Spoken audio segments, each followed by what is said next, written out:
Tapi kita lihat bagaimana pandangan Pak Oding dari sebuah kampus yang saya harapkan memang tadi Pak Yudi sampaikan, bisa nggak kampus jadi tuan rumah untuk mendialogkan ini semua, kita sebagai stakeholder kehutanan ini Pak. Tapi tolong jelasin satu poin Pak, apa yang dimaksud dengan stakeholder itu? Karena ada yang agak salah paham juga sedikit tentang stakeholder ini Pak Oding. Mungkin bisa mulai di situ. Pak Oding ini teman saya di Dewan Kehutanan Nasional. Jadi beliau tidak hanya di Sumatera Utara saja, tapi nasional dia ini. Silakan Pak Oding. Jadi Bapak Ibu, sesuai dengan yang diminta panitia sebenarnya kan gini. Di dalam sebuah pengelolaan sumber daya alam, saya pakai pendekatan kelembagaan sebenarnya. Bang Kakak langsung aja coba. Ini adalah pendekatan pengelolaan sumber daya alam secara umum, Pak. Baik hutan, laut, gitu ya, pertanian dan sebagainya. Ini pendekatan yang saya pakai di dalam disertasi saya. Nah, jadi ceritanya ini, kita berbicara tentang pengelolaan sumber daya alam itu kan sebenarnya berbicara tentang kinerja, Pak. Baik nanti kinerja pemerintah maupun perusahaan. Silakan perusahaan mau membuat kriteria seperti apa di dalam pengelolaan, tata kelola hutan yang baik bagi pemerintah dan tata kelola perusahaan yang baik bagi perusahaan. Itu saya ada bahasannya di atas. Tapi saya kesini dulu. Nah, di dalam prosesnya begini Bapak Ibu, kita tidak bisa berbicara kinerja bagus dalam pengelolaan sumber daya alam hanya dijalani oleh satu aspek, kira-kira gitu. Karena nanti tiga aspek ini berhubung. Bahasanya di sini. Kan sekarang coba kita lihat, ketika berbicara tentang struktur kelembagaan aturan main, kami mendekatinya begitu. Itu kalau dalam pendekatan nanti principal agent, saya kira Prof. Teguh itu sangat memahami itu, karena kami kayaknya orang kelembagaan gitu ya.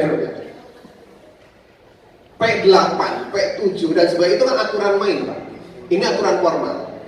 Dan perusahaan di dalam prinsip principal agent itu adalah dia sebagai agentnya, prinsipalnya itu pemerintah. Artinya gini, perusahaan itu akan tunduk kepada aturan-aturan yang dibuat oleh si prinsipal, si pemberi izin. Oleh karena itu, kalau perusahaan melanggar, pasti dia kena sanksi, Pak. Itu yang pertama. Dan mereka akan berperilaku ke sini nih. Perusahaan itu akan berperilaku sesuai dengan itu kan, Pak. Itu yang pertama.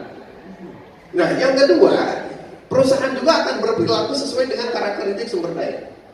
Saya ingin menyampaikan secara umum ini, sumber daya hutan itu kategorinya itu common full resource, ya sumber daya terbuka. Dengan ciri-ciri apa, Pak? Satu, berbicara tentang sumber daya terbuka itu satu luas. Ya. Yang keduanya ada sifat excludability dan subductability. Excludability itu mengeksklud, jadi kita tidak bisa melarang orang lain untuk memanfaatkan sumber daya. PPL misalnya, dia sudah punya izin kan? Itu legal.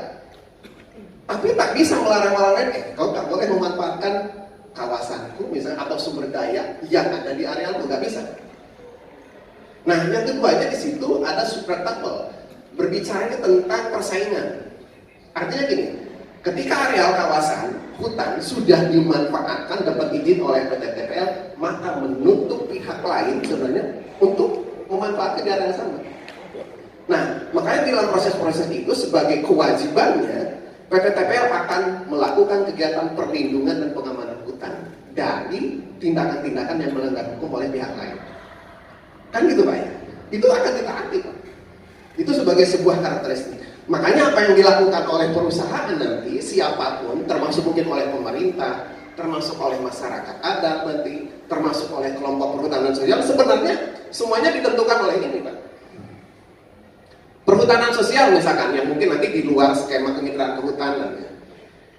Jelas ketentuannya Pak, tidak boleh menanam sawit, tidak bisa diagungkan, gitu kira-kira kan gitu ya. Tidak bisa dipindah tangankan. Itu aturan Pak, secara normatif. P9 disampaikan Pak Yudi. Nah, dalam proses lain ada juga aturan-aturan yang non formal. Apakah hukum adat mungkin gitu ya? Apakah nanti berbicara ketentuan-ketentuan yang berlaku di masyarakat? Itu semuanya berperan. Nah, oleh karena itu saya ingin sampaikan bahwa di dalam prosesnya nanti gitu ya, ketika berbicara tentang pengelolaan sumber daya alam itu sangat terkait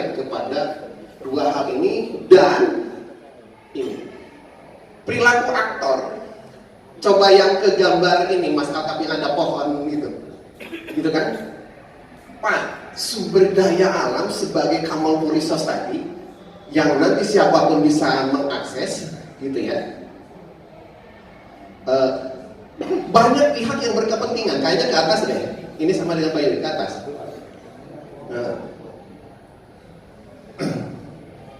Nah, coba. Kalau posisi misalnya TPL di sini, hilang dia, ya kan? Ada pointers kan? Oke. Itu beda kepentingannya dengan saya akademisi, Prof. Rudi misalkan. Kami kan adanya di sini, Pak. Mana ilmuwan? Ya kan? Perusahaan mungkin ada di sini, Pemda mungkin ada di sini, teman-teman masyarakat ada di mana? Itu beda, Pak. Dan yang menjadi masalah adalah objeknya sama, Pak. Areal PT TPL kami punya kepentingan, apalagi perusahaan sebagai pemegang izin saya. Teman-teman masyarakat ada, teman-teman masyarakat lain yang ada di sekitar juga sama. Pemerintah mungkin Pak Yudi berbicaranya mana PNBP-nya kan Pak? Itu harus masuk Pak. Nah, dalam proses ini, gitu ya. Apa kira-kira yang terjadi terhadap sumber daya alam yang sama, orang lain yang berkepentingan banyak dengan masing-masing beda tujuan? Konflik Pak. Gitu ya. Nah, di dalam proses-proses itu saya kira ini yang diminta oleh teman-teman, gimana sih meramu ada berbagai kepentingan dari para pihak itu terhadap satu sumber daya yang sama. Kalau bahasa Sundanya kan liar ya Pak, ruwet gitu, itu ruwet Pak. Nah, siapa sih sesungguhnya stakeholder bisa dibuka ke paling atas Pak, gitu ya. Jadi bahasa mudah itu ya stakeholder itu ya para pihak, siapapun yang berkepentingan terhadap sesuatu, mau organisasi, mau perorangan, bahwa dia selain berkepentingan ketika ada kegiatan, dia kena dampak Pak. Dipikirnya misalkan kami akademisi tidak kena dampak kalau TPL melanggar aturan dalam pengelolaan sumber daya hutan. Kenapa? Pak Dekan tadi sampaikan bahwa istilah kami ada kemarin kan MPKM ya Pak, KNS. Berapa orang Pak? 5 kalau nggak salah ya. Itu Pak, 6 bulan mahasiswa kami ditempatkan di DPR Pak. Kan gitu sekarang metode pembelajaran kita lewat Merdeka Belajar dan Kamus Merdeka gitu. Dan mereka nggak kuliah Pak, tapi bisa lulus dalam satu semester tahun baru. Berapa SSD? 20 Pak. Coba kalau perusahaan ini karena melanggar gitu kan, ditutup oleh pemerintah, kena dampaknya kami. Kenapa? Nggak ada lagi bagi mahasiswa kami tempat menuntut ilmu yang mendekatkan antara pendidikan, dunia usaha dan dunia industri. Kemana lagi kami mempelajari apa? Menyimpan mahasiswa untuk belajar tentang dunia kehutanan dan industri yang terdekat tentu. Kan gitu Pak ya. Nah, hal-hal seperti itu saya kira harus kita maklumi. Oleh karena itu, teman-teman di sekitar masyarakat yang misalnya itu pasti lebih lagi karena mereka berbicara hidup dan kehidupannya tergantung kepada kawasan kita. Nah, ini yang sebenarnya nanti berbicara di dalam meramu keberadaan sektor itu adalah seni. Saya melihat misalkan sekarang bahasanya apa kalau saya TPL cukup berani juga melakukan multi-stakeholder forum. Loh, bahasanya kan ini TPL datang ke sini difasilitasi oleh kami, itu siap dengan segala risiko apakah didukung atau tidak kan Pak? Apakah nanti semua yang disampaikan ditolak atau diterima, itu resiko Pak. Nah, makanya kan kalau berbicara kemarin itu bahasanya gini, teman curhatnya itu siapa sih kalau perusahaan itu? Oleh masyarakat dimusuhi, oleh NGO dimusuhi, kan gitu Pak isinya Pak. Kemana larinya?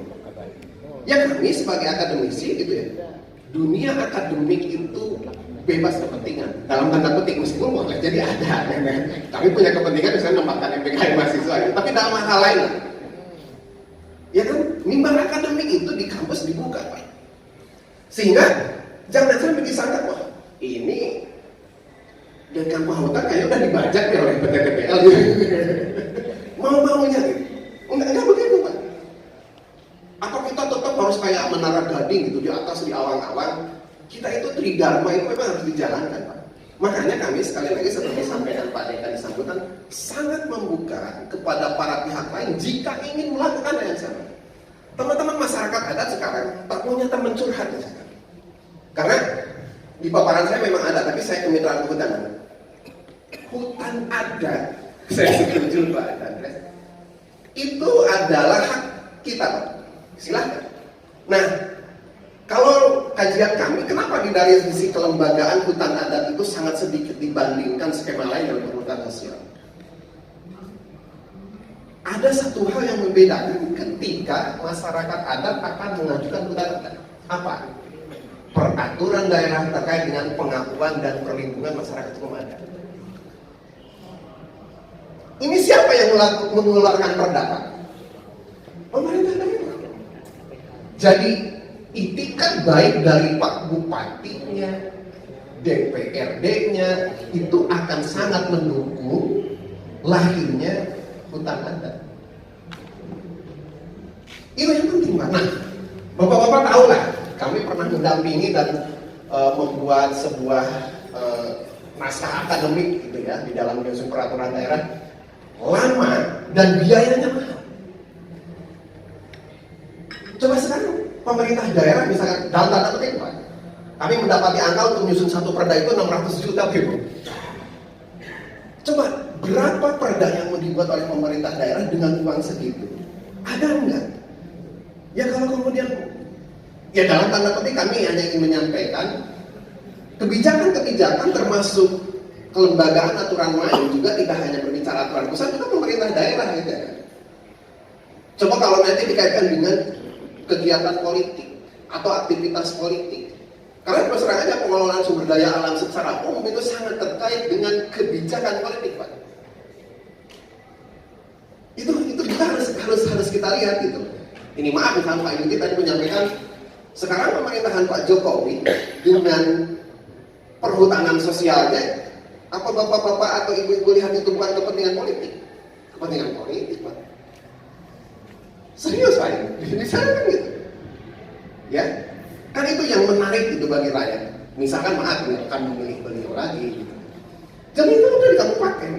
Kalau Pak Bupati ini nanti ada kebijakan yang memperhatikan masyarakat adat kemudian membuat perda, saya yakin dia pasti terpilih lagi Pak. Oh enggak lagi.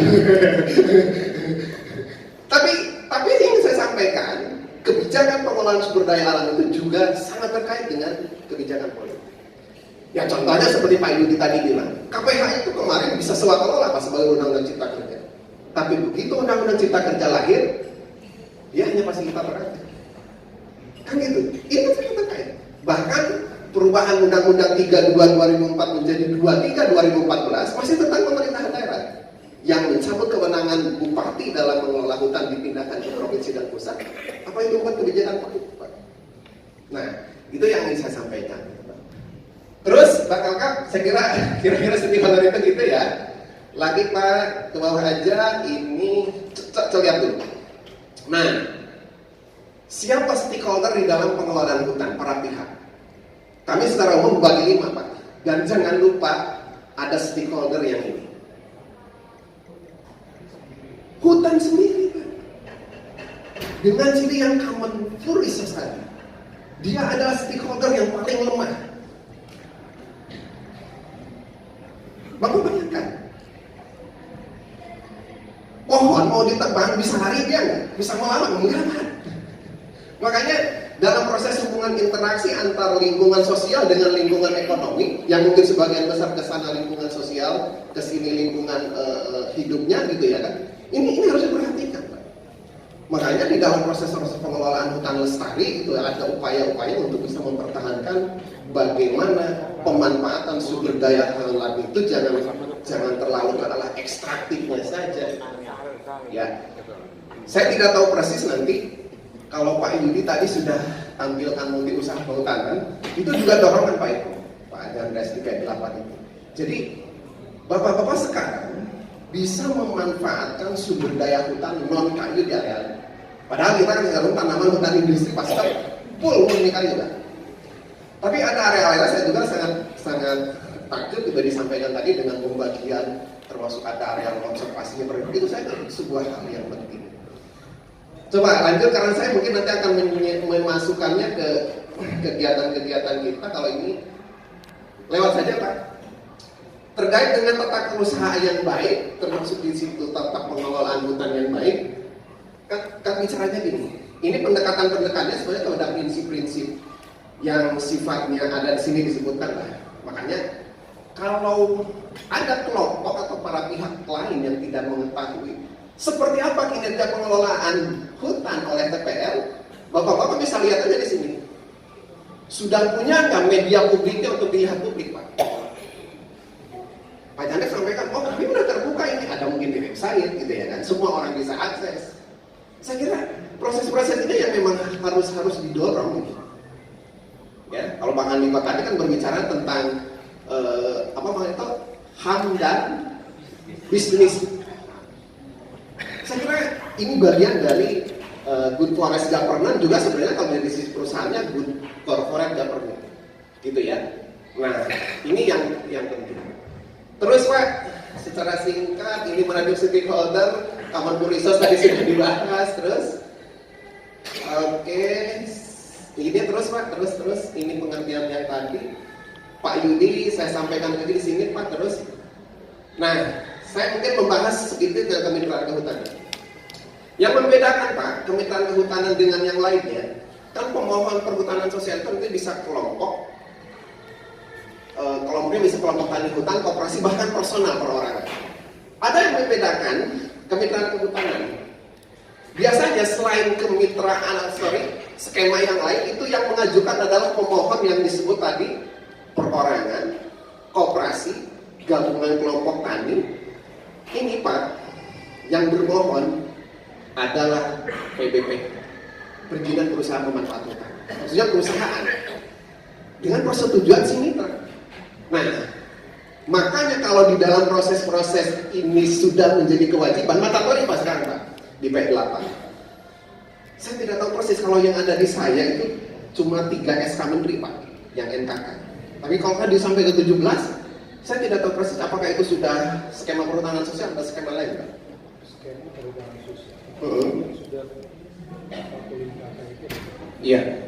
Tapi kita sudah berbentuk 17. Oke. Yang lainnya good. Saya kira bagus kalau itu Pak. Nah, silakan dibaca. Jadi begini, ada kesempatan bagi kelompok masyarakat yang ada di sekitar hutan untuk menjadi bagian di dalam pengelolaan hutan yang begitu dekat dengan perusahaan sekalipun. Jadi, saya kira perusahaan juga tidak bisa melarang ketika ada kelompok masyarakat ingin bekerja sama dengan perusahaan. Oh, kami nggak bisa. Tentu mitranya kan ada persyaratan Pak ya. Coba bisa dilihat Mas Alka, bagaimana mekanismenya. Subjeknya jelas lah kali ini ya. Ada berapa lahan? Ini saya ambil dari P9 Pak. Ya, silahkan terus Pak. Terus objek cukup ketentuan mitra di bawah kayaknya deh. Apa di subjek tadi ya? Oke lah. Terus saja ke bawah langsung Pak. Ini semua dari P9 sebenarnya bisa dibaca. Ketahapannya coba termasuk bahan gas ini dulu. Nah silakan Bapak Ibu, kebetulan saya di Sumut itu di kelompok kerja percepatan perhutanan sosial.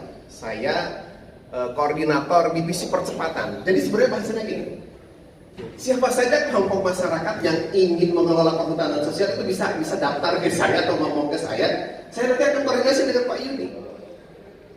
Karena misalkan gini, di Kabupaten Samosir itu peruntukan untuk perhutanan sosial area kawasan hutannya di mana itu? Itu kan kita sering sebut di peta kiat itu kan, di peta indikatif. Jadi ada kawasan hutan yang sudah dialokasikan untuk perhutanan sosial di situ. Semua sekitar berapa Pak ini? 500 ribuan ya? 500 ribuan Pak.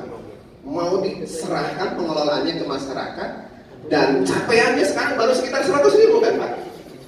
Belum sampai Pak. Artinya kalau mendekati 100 ribu gitu ya, 1/5-nya aja Pak, baru 20%. Sementara target pemerintahan kita 12,7 juta nasional dan Sumut 500. Kita baru 100 Pak. Artinya ada peluang besar untuk mengelola lahan negara dalam skema perhutanan sosial. Hal-hal yang mungkin tidak dimengerti dan sebagainya kami dari Pokja Perhutanan Sosial siap mendampingi Pak. Yang bersyukur tadi laporan Pak Yudi proses pendampingannya dengan KPH sudah jalan, dengan PBPH TPL dalam proses kemitraan kehutanan, saya kira itu sangat luar biasa. Silakan pengamat lanjut. Ini juga sama Pak Yudi, karena sepertinya gini, kami ingin menyampaikan arahan untuk teman-teman pihak lain di non PBPH, masyarakat, kelompok masyarakat adat, misalkan kami akademisi, NGO dan sebagainya. Ada proses-proses pendekatannya tadi melalui perhutanan sosial. Nah ini kami, bagaimana sebenarnya kewajiban bagi PBPH itu ada di sini?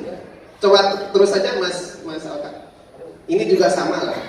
Nah, ini video multi usaha kehutanan. Saya kira ini dari. Tapi kalau mau diputar, putar aja. Ya, nanti aja. Buka aja ke bawah. Nah, ini yang ingin saya sampaikan.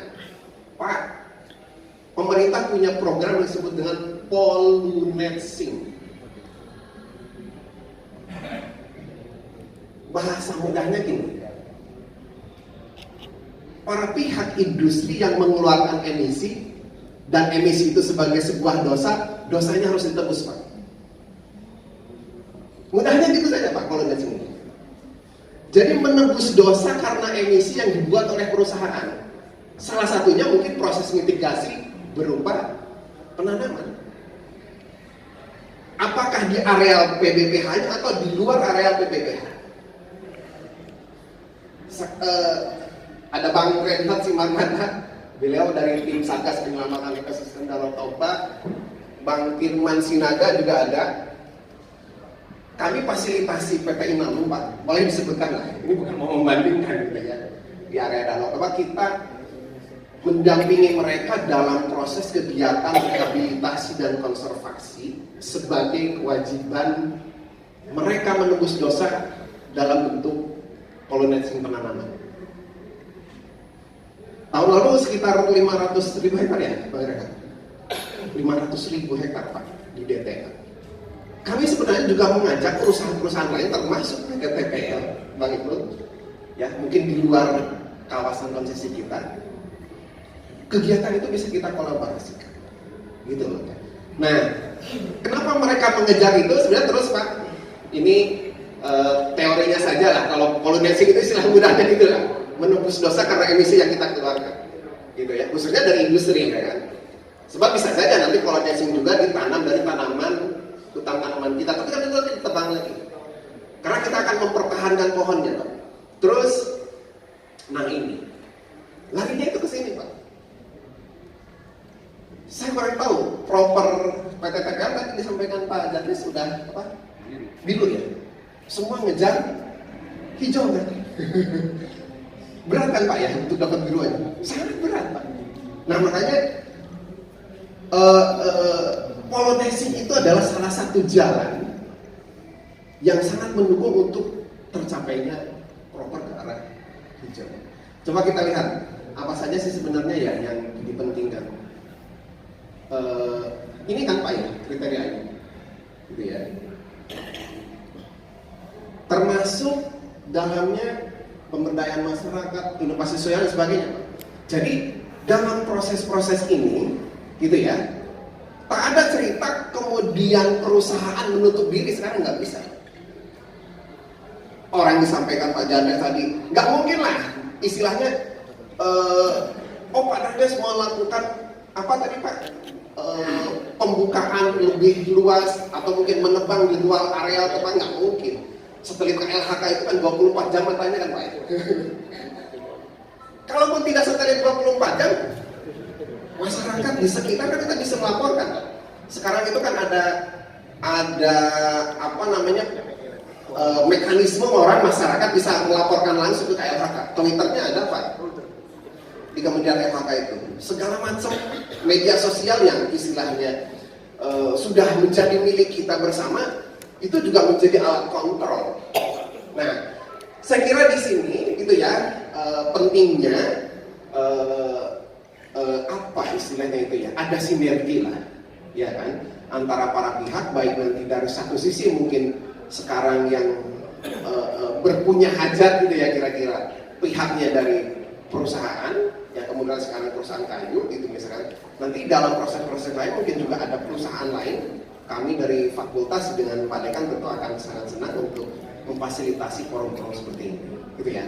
Sama juga nanti dengan teman-teman masyarakat adat yang misalkan bagaimana proses-proses mengajukan untuk hutan adat, gitu ya.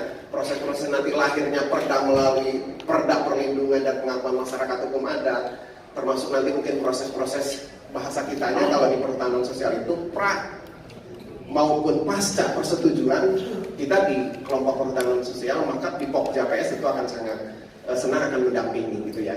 Karena gini, Pak Yudi sampaikan tadi, dan itu pengalamannya ke kita, Pak.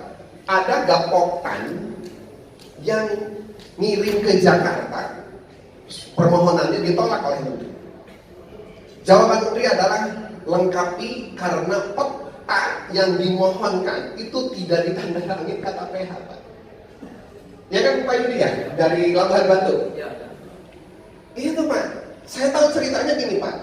Ternyata dia difasilitasi orang Jakarta katanya Pak kan. Kiranya mereka sangka dengan main Jakarta, main atas itu lolos gitu. Karena dijanjikan ke kelompok itu urusan di Jakarta kami urus beres. Dilewati KKPH-nya, membuat petanya nggak diajar, verifikasi ke lapangan kan ada nanti ketentuan umum segala macamnya gitu, nggak dilibatkan KPH-nya, sehingga yang membuat KPH itu kan membuat peta itu kan sebenarnya orang KPH kan Pak. Ini bukan orang Jakarta-nya tadi Pak. Gitulah kira-kira. Jadi memang koordinasi bapak-bapak mungkin para pihak nanti masyarakat lah yang ingin memperoleh untuk skema perhutanan sosial, jangan lupa Pak, uang luhutnya itu ya ke KPH gitu. Karena arealnya kan milik KPH Pak, bukan milik, dikuasai gitu. Mereka yang tahu. Nah, itu saya kira Pak jadi terima kasih tadi informasinya Bang Andiko gitu ya.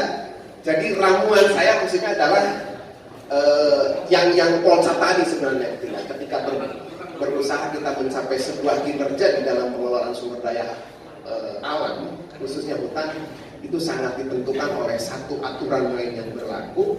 Kemudian yang kedua di situ juga karakteristik sumber dayanya, dan tentu di situ ketika berbicara aktivitas atau kegiatan stakeholder juga akan sangat ditentukan oleh kepentingan apa yang dimiliki oleh para stakeholder itu. Nah, di dalam proses-proses manajemen kolaboratif sebenarnya tidak dibicarakan di sini ya, Bang Andiko, bagaimana antara stakeholder itu harus sama di dalam posisinya dan tidak boleh ada yang merasa kami perusahaan lebih tinggi misalnya dari stakeholder yang juga enggak gitu. Bagaimana proses kesetaraan itu seperti ciri-ciri good forest government tadi atau good corporate government itu menjadi bagian tidak terpisahkan. Saya kira itu Bang Andiko, terima kasih.